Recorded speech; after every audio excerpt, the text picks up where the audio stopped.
Hey guys, welcome back for another LeetCode 75 study plan series problem. So we are doing another problem in the binary tree depth first search category. This is going to be a medium problem. It's called count good nodes in binary tree. If you haven't seen the last two videos, I would recommend you watch them as kind of like a building blocks to kind of graduate to a little bit of a harder problem. Let's go ahead and go over the instructions real quick. Given a binary tree root, a node x in the tree is named good if in the path from root to x there are no nodes with value greater than x. Return the number of good nodes in the binary tree. Okay, so basically a node is good if it's greater than any of the nodes on the path to get to that node. And it doesn't just have to be the final nodes in the tree. For this, we have 4. And the reason we have 4 is because the root always counts as a good node because it's just itself. And then node 4 right here, 3 to 4, 4 is obviously greater than 3, so we're going to count that. And then node 5, 5 is greater than 4 and 3, so we count that. And then node 3 right here, node 3 is greater than 1 and it's equal to 3, so we're going to count that as well. And then we don't count 1 because 1's not greater than 3, and we don't count this one right here because 4 and 3 are greater than 1. So hopefully by now that's kind of clear and you have a better idea of what we're trying to do with this problem. So let's go ahead and discuss what our implementation is going to be for the problem before we just dive into coding the solution.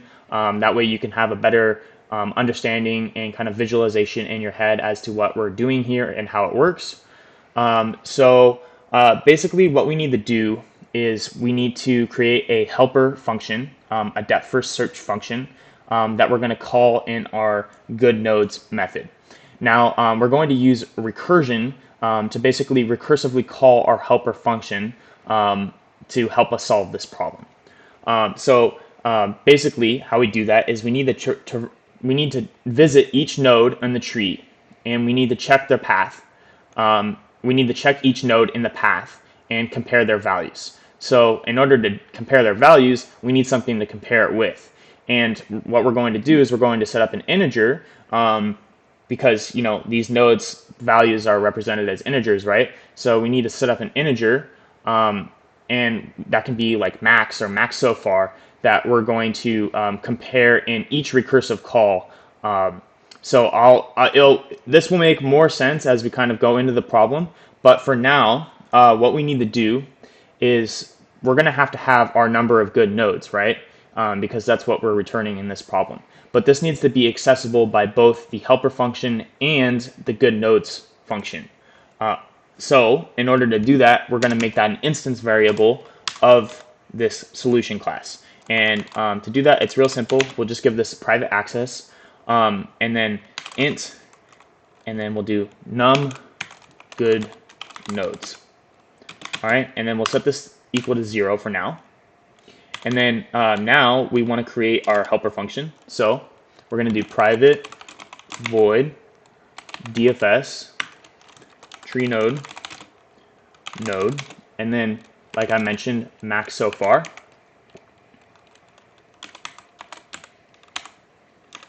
All right. So what we need to do is we need to compare our max so far to the value of the node each time.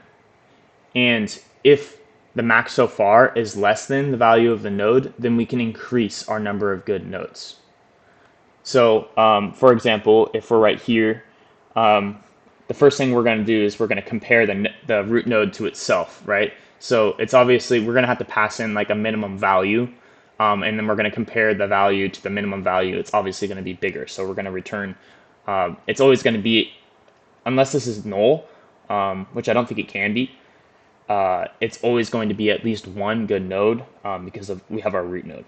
But if we go down to 1 and we have our max so far set to 3, and we're comparing it to 1, obviously 1 is not going to be bigger than 3, so we're not going to increase our number of good nodes.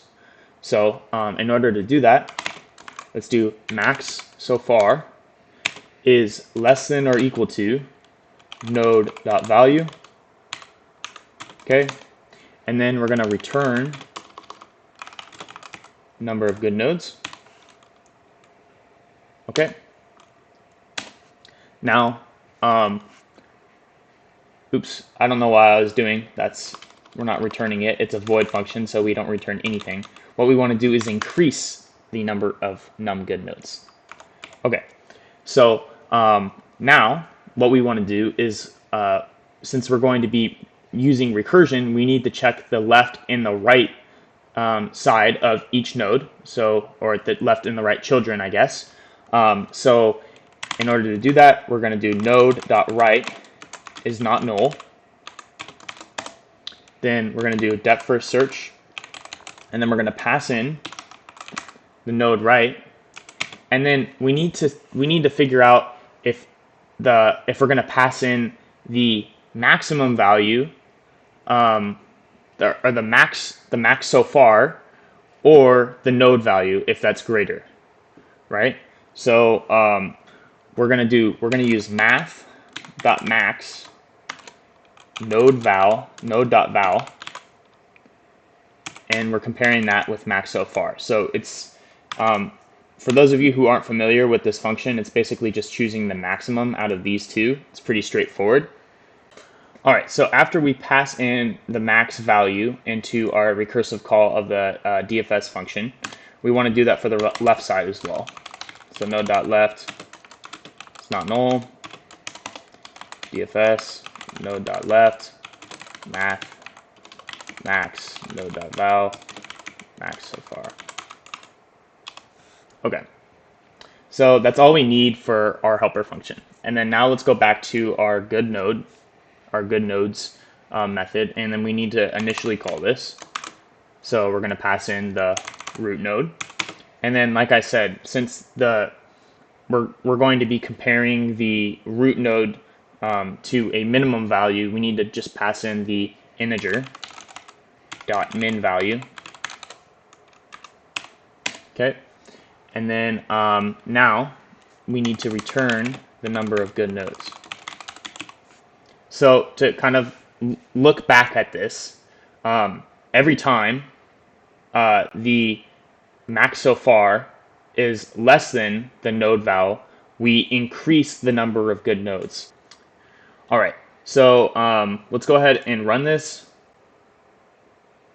All right, we have our accepted solution, and let's submit. All right, cool. So this passes all test cases as expected. So for the time and the space complexity, the time complexity is going to be big O of n. That's because we visit each node exactly once and do constant work at that node.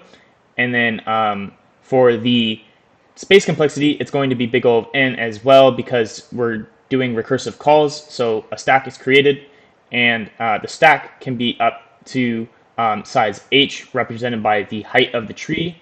But for a unbalanced tree or a lopsided tree, it can be up to size n. So in simple terms, our space complexity is big O of n. So they're both big O of n. All right, so I hope that you found this video insightful and helpful for you in kind of understanding depth first search better and these kind of LeetCode problems better. If you did find it helpful, please go ahead and leave a like and subscribe for more related content. And I'll see you in the next video. Thank you.